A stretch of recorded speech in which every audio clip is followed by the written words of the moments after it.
உங்களால் மார்க்கெட்டை கண்ட்ரோல் பண்ண முடியுமா? நிச்சயமாக நம்ம யாராலையுமே மார்க்கெட்டை கண்ட்ரோல் பண்ண முடியாது.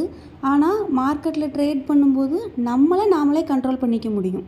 Profit, loss, success, failure, gain இது எதுவுமே மார்க்கெட்டோட ரெஸ்பான்சிபிலிட்டி கிடையாது.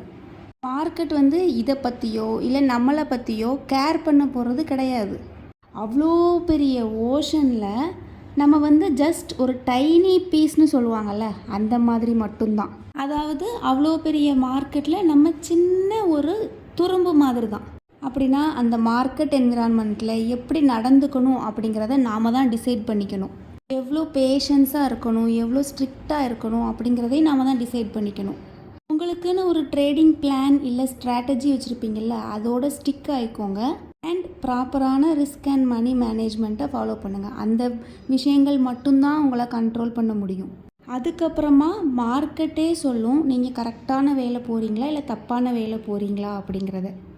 ஓவராலாக எப்போவுமே மைண்டில் ஞாபகம் வச்சுக்கோங்க, ட்ரேடிங்கிறது 90% சைக்காலஜி சம்மந்தப்பட்டது மட்டும்தான். நீங்கள் செல்ஃப் டிசிப்ளினாக இருக்கீங்களா இல்லையா அப்படிங்கிறத கமெண்ட் பண்ணுங்கள். வீடியோ பிடிச்சிருந்தா லைக் பண்ணிக்கோங்க. மோர் டீட்டெயில்ஸ் வேணுன்னா சப்ஸ்கிரைப் பண்ணிக்கோங்க. தேங்க்யூ.